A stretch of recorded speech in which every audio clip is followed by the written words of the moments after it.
ما کان اللہ لیذر المؤمنین علی ما انتم علیہ حتی یمیز الخبیث من الطیب۔ اس آیت مقدسہ میں اللہ تعالیٰ نے اپنے محبوب کو فرمایا، پیارے محبوب اس بات میں کوئی حرج نہیں کہ تیرا رب پلیت علیحدہ کر دے اور پاک علیحدہ کر دے۔ اب سوال یہ ہوتا ہے کہ وہ پلیت کون ہے اور پاک کون ہے؟ یہ آیت کس موقع پر نازل ہوئی، کن حالات میں نازل ہوئی؟ یہ ایک ہی مسئلہ، بڑا خاص پیغام اور خاص مسئلہ ہے جس کا تعلق عقیدہ اہل سنت کے ساتھ ہے۔ میں یہ سمجھتا ہوں اگر یہ ایک بات ہم نے آج صحیح یاد کر لی تو بہت ساری باتوں کا علم ہمیں اللہ عطا فرمائے گا۔ اس آیت مقدسہ کی شان نزول کے متعلق تفسیر خازن علامہ خازن رحمۃ اللہ علیہ نے اس آیت کے شان نزول کے متعلق اس آیت کے متعلق لکھا ہے کہ حضور جان رحمت صلی اللہ علیہ وآلہ وسلم کو اطلاع ملی کہ یا رسول اللہ صلی اللہ علیہ وسلم بعض ایسے لوگ ہیں جو کلمہ بھی آپ کا پڑھتے ہیں لیکن وہ آپ کے علم غیب پر اعتراض بھی کرتے ہیں۔ اعتراض کیا تھا؟ اگر یہ نبی ہوتا تو پھر تو یہ علم غیب بھی جانتا ہوتا۔ آپ تاریخ کا مطالعہ کریں، ابو جہل ہو، ابو لہب ہو، عتبہ ہو، شیبہ ہو، یہ جتنے بھی اسلام کے دشمن ہیں، یہ نظریہ ان کا بھی ہے کیا کہ جو نبی ہوتا ہے اللہ اسے علم غیب عطا فرماتا ہے، اس کی باتیں عام لوگوں کی طرح باتیں نہیں ہوتی، اس کا علم عام لوگوں کی طرح علم نہیں ہوتا۔ اب آپس میں منافقین کی ایک جماعت تھی بہت بڑی جو حضور کے علم غیب پر اعتراضات کرتی۔ جو ہی حضور جان رحمت صلی اللہ علیہ وسلم کو پتہ چلا تو میرے کریم آقا سرور کائنات صلی اللہ علیہ وسلم نے اعلان فرمایا اپنے بھی بیگانے بھی، علم کے منکر بھی، علم کے ماننے والے بھی، سارے میری مسجد میں آ جاؤ اور میں ممبر پر تمہارے سامنے کھڑا ہو جاتا ہوں اور سوال تم کرتے جانا، جواب محمد عربی دیتا جائے گا۔ پیار سے بولو سبحان اللہ۔ بات بڑی پیاری ہے۔ حضور جان رحمت صلی اللہ علیہ وسلم اپنے ممبر پر جلوہ فروز ہوئے، اللہ کی حمد و ثنا پڑھی، اور اس کے بعد حضور علیہ السلام کی زبان پر یہ الفاظ تھے، بھلا اس قوم کا کیا بنے گا جو اپنے نبی کے علم پہ طعن کرتی ہے۔ اتنا کہہ کے حضور جان رحمت صلی اللہ علیہ وسلم نے اپنی شان اور اپنی زبان، جس زبان کے متعلق رب فرماتا سونے میں بھی ادھر سے ہی بولتا ہوں، حضور جان رحمت صلی اللہ علیہ وسلم نے فرمایا اے میرے علم پہ طعن کرنے والو، تم نے میرے مقام کو کیا سمجھا، کیا جانا؟ یہ بخاری کی حدیث بھی ہے۔ تمہیں کیا سمجھ آئی؟ پر میں اللہ کا رسول تمہارے سامنے ممبر پر کھڑا ہوں اور مجھے قسم ہے اس ذات کی جس کے قبضہ قدرت میں محمد کی جان ہے، پر تم تو میرے سامنے ہو، میں ان کو بھی جانتا ہوں جو اپنی ماؤں کے ریموں میں ہے۔ یار اب آسان نہیں بولنا، بات تھوڑی ہوگی لیکن بڑی۔ میں ان کو بھی جانتا ہوں جو اپنی ماؤں کے ریموں میں ہیں اور اپنے باپوں کی پشتوں میں ہیں۔ میں جانتا ہوں ان میں سے کون ایمان لائے گا، کون ایمان نہیں لائے گا۔ حضور جان رحمت نے نا یہ ارشاد فرما کے حضور علیہ السلام نے پھر 3 بار اعلان کیا، سلونی اما شئتم، چلو اگر تمہیں کوئی شک ہے نا، میں تمہارے سامنے کھڑا ہوں، پوچھو مجھ سے جو پوچھنا ہے۔ 3 بار حضور کی زبان کے لفظ حدیث مبارکہ میں کہا پوچھو، مجھے قسم ہے رب کعبہ کی، اس وقت تک ممبر سے نیچے نہیں اتروں گا جب تک میں تمہارے سوالوں کا جواب نہیں دے سکوں گا۔ بار بار حضور اعلان کر رہے ہیں. حتیٰ کہ اسی دوران حضور کے ایک صحابی تھے حضرت عبداللہ بن حذیفہ رضی اللہ تعالی عنہ. لوگ ان کے نسب پر طرح طرح کی باتیں کرتے. انہوں نے دیکھا کہ حضور اس وقت جوش میں ہیں, کیوں نہ میں بھی اپنا کام پورا کر لوں. وہ اٹھ کے کھڑے ہو گئے, عرض کرتے ہیں آقا اگر یہ بات ہے مجھے بتاؤ میرا باپ کون ہے, میرا باپ کون ہے. یہ حضور کے صحابی ہیں. انہوں نے صرف اس لیے پوچھا کہ لوگ آپ کے نسب پر تان کرتے. حضور نے فوراً فرمایا عبداللہ ابو کا حذیفہ, تیرا باپ حذیفہ ہی ہے نا. اور پھر حضور نے کہا اب کوئی اور کھڑا ہو جائے. آپ حدیث مبارکہ میں حضرت فرما دی کہ منافق اٹھ کے کھڑا ہو گیا اور کھڑا ہو کے کہتا ہے جی آپ مجھے بتاؤ میں جہنمی ہوں یا جنتی. حضور نے کر فرمایا تو پکا پکا جہنمی ہے. پہلے تو چھپا ہوا تھا, اب سب کے سامنے ظاہر ہو گیا. اب وہ منہ چھپا کے وہاں سے بھاگا. اب آگے والی بات بڑی قابل غور, بڑی توجہ سے سننے والی. اتنا کچھ بتا کے بھی نا حضور جان رحمت خاموش نہیں ہوئے. بار بار اعلان ہوتا رہا, اوے میرے علم پہ تان کرنے والوں پوچھو نا, کرو نا سوال مجھ سے, کیوں نہیں اب لب کھولتے, بولو مجھ سے پوچھو. اور چہرے کا رنگ جلال کی وجہ سے سرخ اور پیشانی سے غصہ ٹپک رہا ہے دشمن کے لیے. حتیٰ کہ صاحب خازن لکھتے ہیں حضور علیہ السلام کی وہ جلالی کیفیت دیکھ کر صحابہ سارے ڈر گئے کہ پتہ نہیں آج بنے گا کیا. اور تو کسی کو بھی جرت نہ ہوئی بولنے کی. صاحب خازن لکھتی ہیں حضرت عمر پاک سامنے آ گئے. انہوں نے نا گھٹنے ٹیک لیے, یعنی پیچھے سے پاؤں اٹھا کے گھٹنے ٹیکے اور اس طرح عرض کرتی ہیں رضینا باللہ ربن و بالاسلام دینن و بمحمد نبیًا رسولاً. آقا ہم سے راضی ہو جاؤ نا, ہم نے آپ کو بھی مانا ہے, آپ کے کہنے پر ہم نے رب کو بھی مان لیا ہے. اور صاحب خازن نے یہ بات لکھ کے یہ بھی لکھا ہے, کہتی ہیں حضرت عمر کی یہ جو ادا تھی نا, گھٹنے ٹیک کے پاؤں اٹھا کے جیسے پورا غلام ہوتا ہے, اس طرح حضور کے سامنے جو اس طرح کرتے تو حضور کے چہرے پر مسکراہٹ آ جایا کرتی تھی. یہ سبحان اللہ بے شک زور سے بولو. میں یہ حضور کو راضی کرنے کا طریقہ بھی آپ کو بتا رہا ہوں. جب کبھی رات کی تنہائیوں میں, رات کی تاریکی میں نا جب پچھلا پیر ہو, تو کبھی اگر اپنے محبوب کو خوش کرنا ہو تو حضرت عمر کی اس سنت پہ عمل کر لیا کرو. باوضو ہو کے اپنے کریم آقا کی ذات پہ درود و سلام پڑھ کے, ارے گھٹنے ٹیک کے پاؤں اٹھا کے ہاتھ جوڑ کے عرض کرو آقا راضی ہو جاؤ, ہم نے آپ کو بھی مانا ہے, آپ کے رب کو بھی مانا ہے. حضرت عمر کی یہ ادا اتنی پیاری تھی, جو ہی حضرت عمر ایسے کرتے نا حضور جان رحمت مسکرا پڑتے. حضور کے چہرے پر مسکراہٹ آ گئی, حضور راضی ہو گئے. وہ جو غصہ آیا ہوا تھا نا منافقوں پر, وہ غصہ ابھی اتر جاتا ہے. محفل ختم ہو گئی. اب صحابہ اپنے گھروں میں, حضور اپنے حجرے میں چلے گئے. وہ جو منافق تھے نا, منافق جو علم غیب پر تان کرتے, صاحب خازن لکھتے ہیں وہ ایک دوسرے کو کہنے لگے دیکھا ہم اسی لیے تو نبی کو نبی نہیں نہ مانتے, ان کا دعویٰ ہے جو ابھی آئے نہیں میں ان کو جانتا ہوں اور ہماری پہچان ہی کوئی نہیں. ہم تو ان کے ساتھ رہتے ہیں, ان کے پیچھے نمازیں بھی پڑھتی ہیں, ہم تو کلمہ بھی پڑھتے ہیں, لیکن اندر سے ہم نے مانے ہی کوئی نہیں.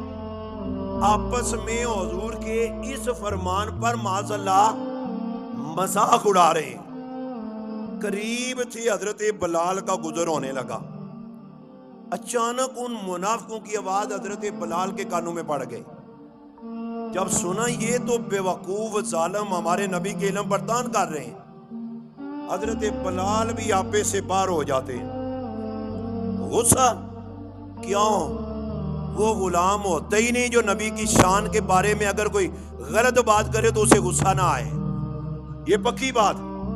جو کہتے ہیں نہیں بس پیار سے بات کرو، وہ خیر ہے کوئی بات کرتا ہے تو کرنے دو، تیرے منہ میں خاک ہو. ہم باپ کے بارے میں برداشت کر سکتے ہیں، اپنی ماں کے بارے میں بھی برداشت کر سکتے ہیں، لیکن محبوب کے بارے میں برداشت کر سکتے نہیں.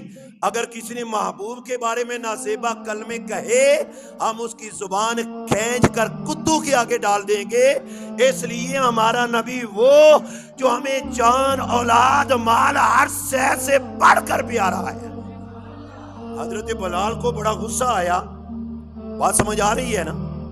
اور غصہ آ کے نا فوراً سوچ میں پڑ گئے، اب ان منافقوں کا علاج کس کے پاس ہوگا؟ کون ہے جو ان کا علاج کرے؟ حضرت بلال ہی کی اندر سے آواز آئی اپنی، ان کا علاج ہے تو وہ حضرت عمر بن خطاب کے پاس ہے. آپ دوڑے دوڑے سیدھا سید عمر بن خطاب کے دروازے پر، حوالہ بے شک نوٹ کر لے صاحب غازر کا، اس آیت کے ضمن میں یہ ساری باتیں لکھی. جا کر دروازہ کھٹکھٹایا، حضرت عمر باہر تشریف لائے اور میں بلال خیر ہے کدھر آئے ہو؟ کہا پیارے عمر آج آپ کو پتہ ہے حضور نے کون سا اعلان کیا ہے کہ میں ان کو بھی جانتا ہوں جو ابھی آئے نہیں. حضرت عمر نہ ہنس پڑے، فرمانے لگے میں نے ہی تو محبوب کو راضی کیا تھا، اگر میں نہ ہوتا شاید تم میں سے کوئی بھی نہ بولتا، راضی کر کے آیا ہوں. حضرت بلال کہتی ہیں پیارے عمر تم تو راضی کر کے اپنے گھر آ گئے، لیکن وہ جو پلید لوگ ہیں نا پلید، وہ اس بات پر مذاق اڑا رہے تھے. حضرت عمر کا چہرے کا رنگ بھی غصے سے سرخ. فرمانے لگے بلال جلدی نام بتاؤ، نہ کلمہ دیکھوں گا، نہ داڑھی دیکھوں گا، نہ نماز دیکھوں گا، میں اس کا سر کاٹ کے محبوب کو بتاؤں گا. نام لو تم، وہ کون کون ہے؟ حضرت بلال بھی تو آخر حضور کی بارگاہ میں پڑھنے والے تھے. کہتی ہیں پیارے عمر میں نام نہیں بتاؤں گا. کہا وجہ؟ کہا وہاں تو 2 یا 3 تھے آپس میں باتیں کرنے والے، لگتا ہے ان کی پیچھے پوری کوئی جماعت ہے، گروہ ہے پورا اس معاملے میں، تو لہذا سب کا کچھ حل کرو. حضرت عمر نے کہا چلو میں کر لیتا ہوں. فوراً اسی وقت اٹھے، جا کر حضور علیہ السلام کے حجرے کے باہر بیٹھ جاتے. جناب کریم آقا سرور کائنات صلی اللہ علیہ وسلم باہر تشریف لائے. حضرت عمر نے ہاتھ جوڑے، اب توجہ کرنا لفظوں پر. حضرت عمر نے سلام عرض کر کے عرض کیا کریم آقا کیا جو آپ کے علم کا منکر ہے آپ اسے جانتے ہو؟ حضور حضرت عمر کا نا چہرہ دیکھ کر مسکراتے جا رہے ہیں، جواب کوئی نہیں دیا. پھر پوچھا آقا جو آپ کے علم کے منکر ہیں آپ ان کو جانتے ہو؟ حضور نے کہا عمر آگے والی بات کرو، میں نے تو اعلان کر دیا میں تو ان کی نسلوں کو بھی جانتا ہوں. حضرت عمر نے آگے سے ہاتھ جوڑ کے عرض کیا میرے کریم آقا پھر آج میں یہ دعویٰ محبت کا لے کر آیا ہوں کہ آج کے بعد ایک ہی محفل میں وہ پلیت بھی بیٹھے اور عمر بھی بیٹھے. پیار سے بولو سبحان اللہ. اس ایک ہی محفل میں وہ پلیت بھی بیٹھے اور عمر بن خطاب بھی بیٹھے. آقا مجھے یہ قبول کوئی نہیں، آج فیصلہ کرنا ہوگا اور آج ہی کرنا ہوگا. جو ہی حضرت عمر کا یہ جلال اور یہ سوال، محبت، عشق، پیار میرے نبی نے دیکھا، حضور مسکرا پڑے. فرمانے لگے عمر اتنی بات تو جانتے ہی ہے نا کہ جب تک رب بلاتا نہیں تیرا نبی لب کھولتا نہیں. میرے ساتھ نہ بات کر، جا رب سے اجازت تو لے کر دے، ایک ایک کا نام لے کر محفل سے نکالنا تیرے نبی کا کام ہے. صاحب خازن لکھتے ہیں جو ہی حضرت عمر پاک کو حضور نے یہ جواب دیا، حضرت عمر فوراً اٹھے، جا کر گھر مصلی بچھا لیا، سر سجدے میں رکھ لیا، زاروں قطار رو رہے ہیں، عرض کرتے ہیں یا اللہ دے نا محبوب کو اجازت کہ پاک ایک طرف کر دے اور پلیت ایک طرف کر دے. پہلا دن بھی گزرا، دوسرا دن بھی گزرا، حتیٰ کہ گھر والے کہتے ہیں جناب کھانا، فرمایا نہیں، جب تک بات نہیں قبول ہوگی میں کھانا نہیں کھاؤں گا۔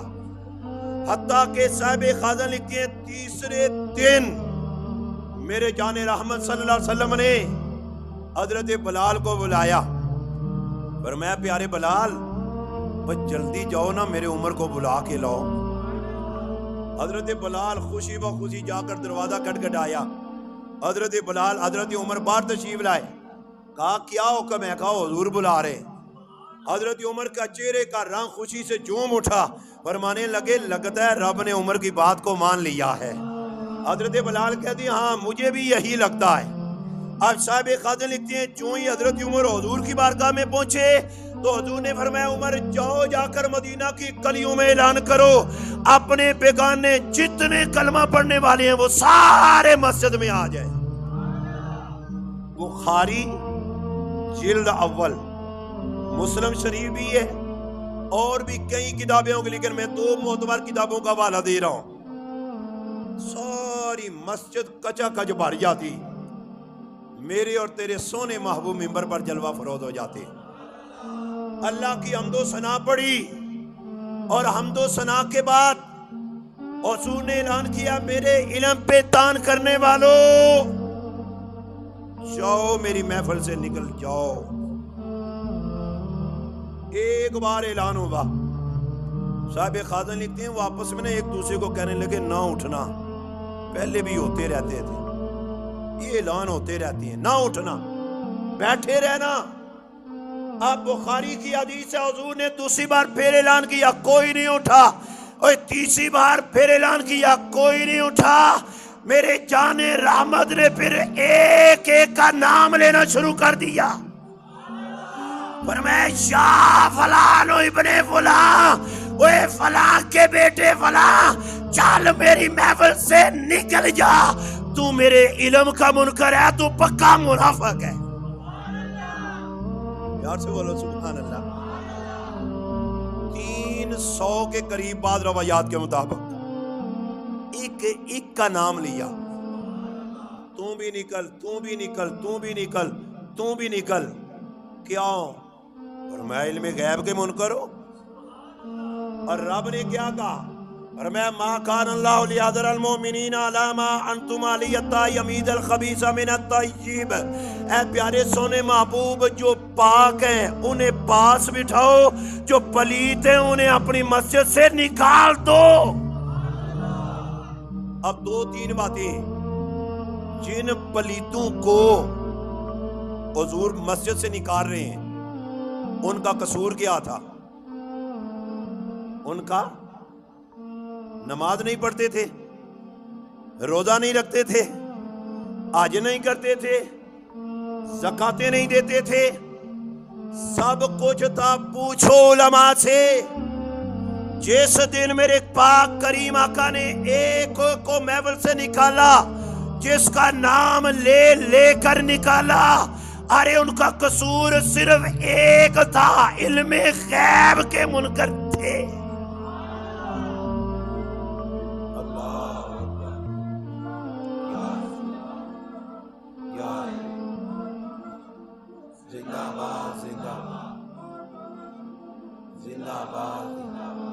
اب بلکہ میں اس سے بھی بڑی بات کہنے لگا ہوں، ذرا تھوڑا سا نا آج کل چونکہ زیادہ لوگ کہتے ہیں نہیں بالکل ہی میٹھی بات ہونی چاہیے، لیکن یہ اپنے پاس سے کروں چھوڑ جانا۔ صاحب خازن ہے، معتبر ترین مفسر ہیں، انہوں نے صاحب خازن نے لکھا ہے جب حضور نام لے کر نکال رہے ہیں نا، تو بھی نکل، تو بھی نکل، ایک کا نام لیا، وہ بیچارہ تھا بوڑھا، سفید داڑھی، اس کا نام آیا تو وہ نیچے جھک گیا، کہنے لگا کوئی بات نہیں، آخر میری داڑھی کا خیال ہو ہی جائے گا، آخر میرے سفید بال ہیں۔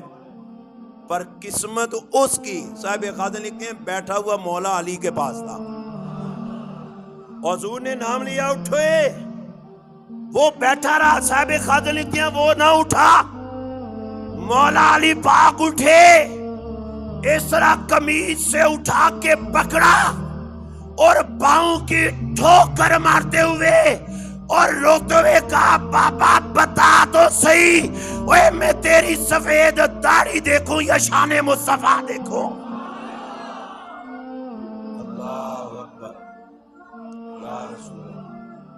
یا زندہ باد زندہ باد. پر میں چالو اٹھ ادھر سے. کیوں؟ یہ ہماری نمازیں، یہ ہماری داڑیاں، یہ ہماری دستاریں. پر میں خاک ہو تیرے منہ پہ نمازیں اٹھا پٹوکری لے جا. مجھے تیری نماز کی لوڑ نہیں، مجھے مصطفیٰ کی عزت کی لوڑ ہے. وَتُعَزِّرُوهُ وَتُوَقِّرُوهُ وَتُسَبِّحُوهُ بُكْرَةً وَأَصِيلًا. پر میں نماز روزہ بعد کا مسئلہ ہے، مصطفیٰ کی عزت کا پہلے مسئلہ ہے. یہ بات بڑی قابل غور ہے. اور یہ آیت ہے ما کان اللہ لیذر المؤمنین علی ما انتم علیہ حتی یمیز الخبیث من الطیب. محبوب پاک علیحدہ کر دے، پلیت علیحدہ کر دے. اس آیت اور پہلے حصے کے فوراً بعد آگے والا حصہ علم غیب کا ہی ہے.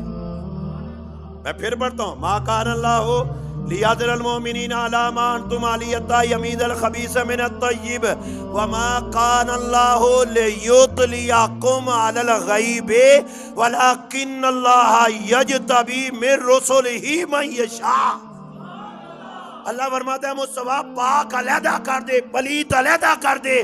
اور ساتھ ہی فرمایا محبوب ان لوگوں کو کیا خبر ہو، میں عام لوگوں کو غیب سے مطلع نہیں کرتا، عام لوگوں کو غیب نہیں دیتا. ہاں رسولوں میں سے جسے چن لیتا ہوں اسے علم غیب عطا فرما بھی دیتا ہوں. یہ گروہ جس کو نکالا جا رہا ہے بس اس کا قصور صرف علم غیب تھا. علم غیب ایک ایسا نظریہ، ایک ایسا عقیدہ کہ جو سارے نظریوں کی بھی جان ہے. میں مزید اس بات کو آگے نہیں چھیڑتا کہ جب حضور نے نکالا تو پھر گئے کدھر. پھر آج کل جنہیں آخر علم غیب کے ہی منکر ہے نا، جن کو حضور نے نکالا نا نکلو، تو باہر نکل کے انہوں نے مشورہ کیا جانا ہم نے بھی نہیں، ہم نے مسجد اپنی بنانی ہے. انہوں نے پھر مسجد بھی بنائی تھی. اور چند روز کے بعد وہ حضور کی بارگاہ میں آؤ نا ہماری مسجد میں. اللہ فرماتے ہیں محبوب یہ مسجد نہیں، یہ کفر کا مرکز ہے. مسجد وہ ہے جس کی بنیاد تیری اور میری محبت میں رکھی جاتی ہے.